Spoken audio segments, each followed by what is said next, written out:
Chair of the KRA. Then from there we will give questions to members to ask. Tuendelea hivyo hivyo. Karibu Nyang. Thank you.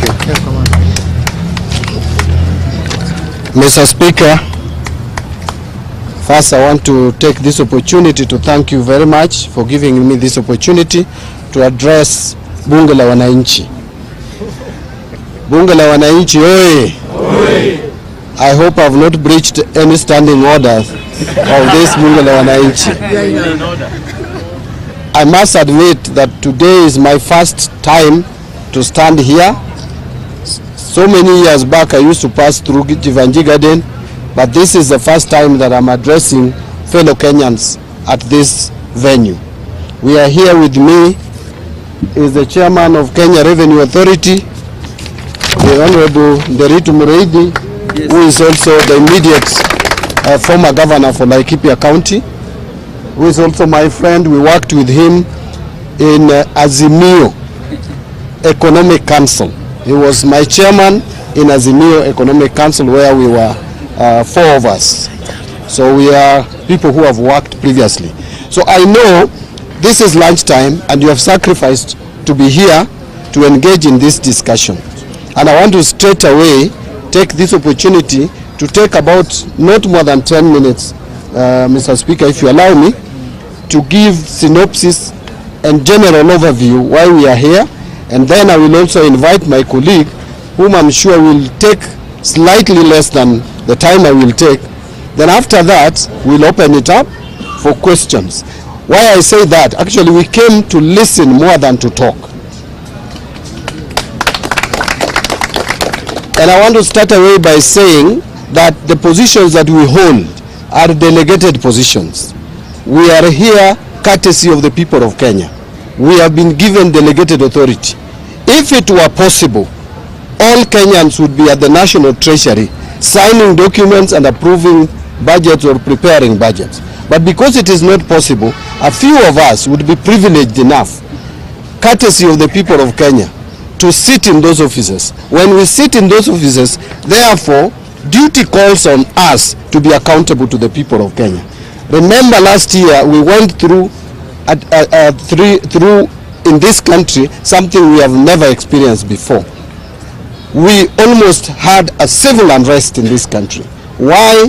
Because there was perception among Kenyans that they were not being listened to, that nobody was prepared to give them a listening ear. We must do things differently. We must learn. We have learned. I have learned as the Cabinet Secretary in charge of National Treasury. That is why I have come here to engage with you early enough when the budgeting process is still at its very early stages, so that I can also hear from you a few things. Number one is what the Kenyans consider as priority in their lives. That is very important for us to inform the budgeting process. Number two is what are some of the challenges, especially in terms of taxation and tax measures. When you talk to Kenyans now, what is in the lips of everybody is that we are being overtaxed, and that the resources that we give the government, we don't see the value, that services are not being rendered. I want to engage you today to listen and hear from you. Apart from the challenges, apart from the problems, what do you believe would be the solutions to some of the challenges that we face as a country? Let me just take 2 or 3 minutes to break down a few things. When this government took over in 2022, there were a lot of challenges. One of them, and which is very critical, is the issue of public debt and debt servicing costs. This government took over at a time when budget deficit, as per the budget estimates of 2022-23, was 925 billion shillings, which is almost $1 trillion. Imagine an economy like Kenya borrowing a quarter of its budget every year to finance its activities. Number two, this government took over when already the government was showing signs of defaulting in paying Eurobond. I'm sure you are aware of this, which almost caused economic meltdown in this country. The shilling traded to 160 per dollar because of the signals that were sent to the economy that the government was going to default. And so, and the window had been closed at that time. So that default, even though we avoided it, we must make sure, because going forward, some of you have heard me mention that Kenya, we will only have a breathing space between 2034 and 2048. Why do I say so? Because in 2027, there is going to be a Eurobond of 900 million to be paid in May, on May 22nd. That is the deadline. The following year, 2028, in February, 9 months later, we are paying another Eurobond, 1 billion, which was taken so many years back. Then, that is 2028. 2029 is 1.2. Then 2031, we have 1.5. And then 2034, we have another 1.2. So the only time that we don't have Eurobond to repay is between 2034 and 2048. As a country, if we are responsible in managing our finances, we cannot wait until 2027 to be able to retire or pay some of these debts. If we do so, it will send a wrong signal to the economy, and we will be back to where we were early last year. Let me mention the second thing. The second thing is, where are we now? Are we doing okay? The answer is no. We are not doing okay, but we are better than yesterday. Why do I say we are better than yesterday? There is this rating that has come out from the Moody's. Some people think Mushene. This is not Mushene. This is factual. But how was this informed? The credit rating is all about the ability of a country to repay its debts. And that can only be assessed from certain parameters, from certain fundamentals. The key fundamental is inflation rate. Our inflation rate has showed signs of coming down. It was 9.6 in October 2022. The prices were increasing. That is what we call inflation. The prices were increasing at the rate of 9.6%. That has come down now to 3.3%. That has given a good indicator to the market. The second one, and I want to move very quickly. The second one is, how does government borrow? What is the rate of interest? Remember, just a few months ago when I took over office, we were borrowing at 15.6%. The government was borrowing through Treasury bills, the 91-day Treasury bill. We were paying 15.6%. Today, as we speak, that has come down to 9.5%, below 10%, single digit for the first time. That has given good indicators that we can be able to borrow money cheaply to retire expensive loans. Because what we are doing with the domestic borrowing is we are borrowing to repay what we had. So if you are borrowing cheaply to repay an expensive loan, that is the only way you can get out of debt trap. Even at home, if you want to come out of debt, ile fuliza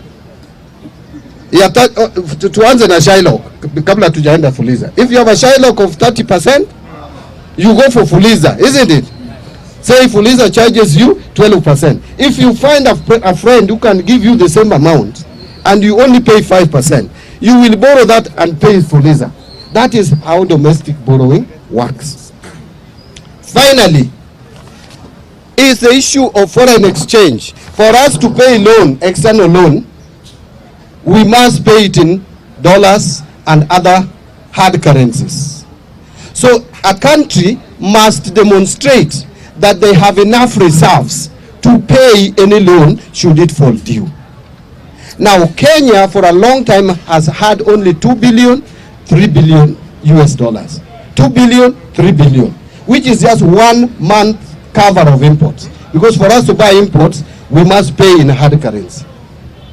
Right now, we have in the central bank reserves of 9.5 billion USD, which would cover our imports for 4 months, 4.9 months. That's almost 5 months.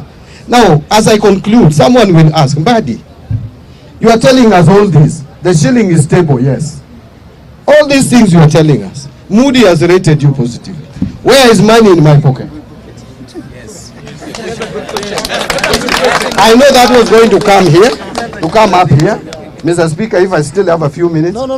Maybe 2 or 3, It's your day. then I call my colleague. It's your day. It is true that Kenyans are struggling. It is true that economic times are difficult. Even though this government has done something positive in the area of agriculture by encouraging production. Today, we are producing 61 million bags of maize. That is what we produced in 2023, up from 30 million bags a year before. That is double.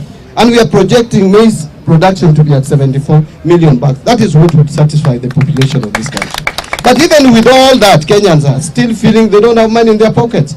One of the reasons, there are 3 reasons that I will talk about, and what we are intending to deal with those 3 problems.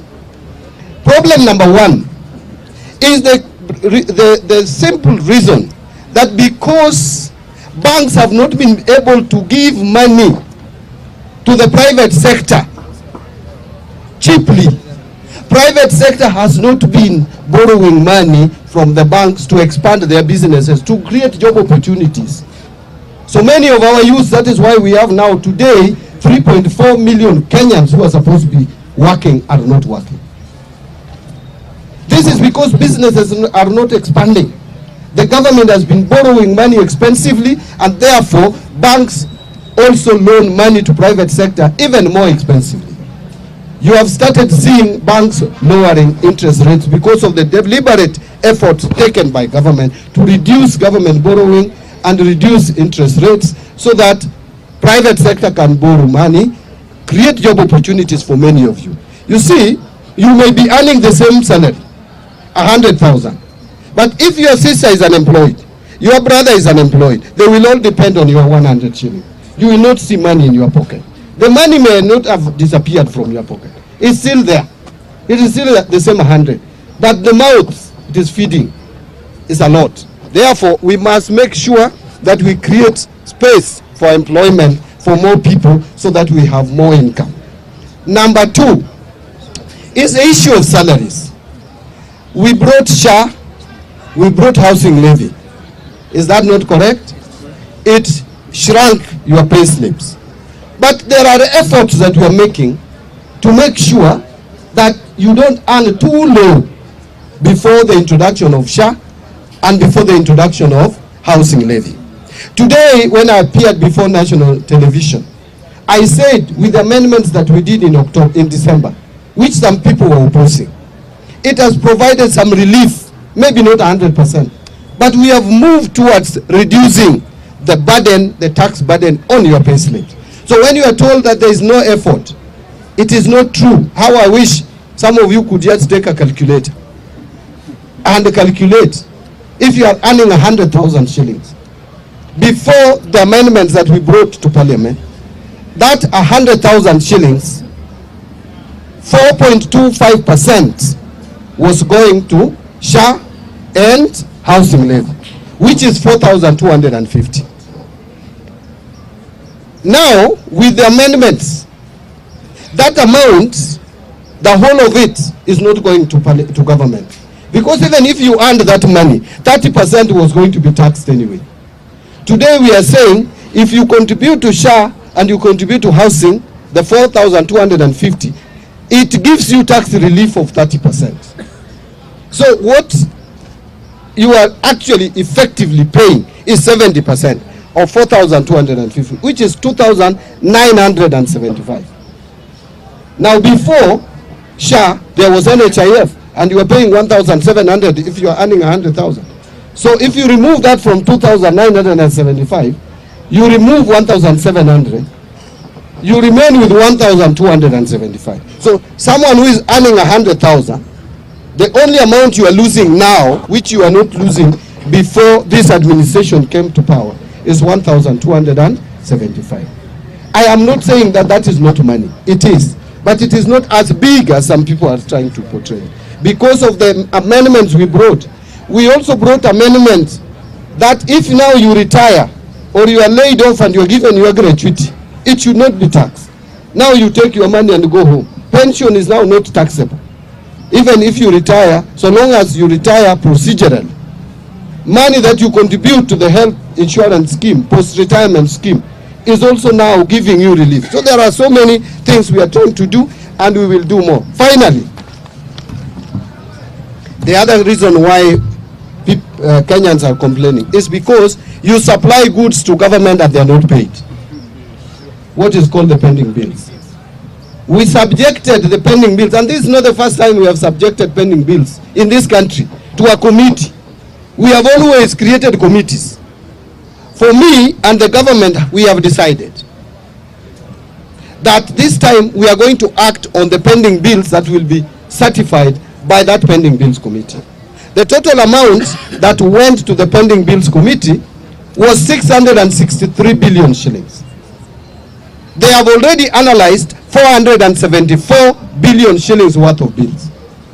Out of that, they have approved for payment 206 million worth of pending pending bills. I have since, together with my team, analyzed that. And listen to this. 95% of those invoices, if you count invoices 1, 2, 3, 4, 5, 95% of those invoices are people who have supplied goods and services to government of not more than 10 million shillings. From 1 shilling to 10 million. These are small businesses. These are MSMEs. Therefore, we have taken a decision as a government. The president has instructed me that we are going to make sure that we try through the supplementary budget to create space for anybody who supplied anything to government and has not been paid up to 10 million. We pay all of them. These are small people. These are small businesses. So we want to pay all the people who have supplied up to 10 million. Then now the remaining amount, we will have to plan and prepare in the next budget how to pay off the pending bills. So those are the efforts. I wanted just to assure you and assure fellow Kenyans, as I listened to you when you were making your deliberations, that we have not reached where we want to be, but we are making deliberate efforts. Tunajaribu sana, tumeweka mikakati, ninajaribu, and I'm being transparent and open. Long gone are days when cabinet secretary would only be for finance, would only be seen with the briefcase going to parliament to read budget speech. We must engage more. Please give me and open the door for me to engage with you. I may not be perfect, but I will be listening. Give me ideas that you think can help this economy move forward. It is a collective responsibility. I cannot do it alone. I earn, yes, 1 million, but I work for people who, some of them earn nothing. And I want to listen to those people who earn nothing. Let me tell you, this country has challenges. Recently I was in Tana River. And in Tana River, I saw something I never believed, even though I also come from a marginalized area. Remember, since independence to date, the children of Oromo, or Orma, Pokomo, crossing the river to school, have been eaten by crocodiles for all these years just because Kenya government could not commit 100 million shillings to put up a bridge. Yet we steal monies every day in government offices, worth billions of shillings. It is unfair, it is unjust. We must look for ways of making sure that the whole of this country, whatever little resources we have, it is spread equally in the country to attend to our needs. All of us pay taxes, whether you are a Pokomo, whether you are a Bukusu, or whether you are a Kikuyu or a Luo. All of us pay taxes. We deserve to get services. And that is why I'm here. And this assembly has people from all ethnic communities. Let us speak openly. Let us respect each other. I respect any opinion, however you put it. Just tell me what you think. Even if you think Mbadi ninafanya kazi bure sana, National Treasury, tell me so that I may consider whether to resign or to continue with my work. Otherwise, let me take this opportunity and invite Governor Muridi to come and give us. He is going to focus a little bit on revenue collection. Yes. Yeah, I want him to be more strategic and focus there. Then now we open it up to you to give your views. Then we will again respond. I can't just disappear without responding. Sawa sawa. Asante.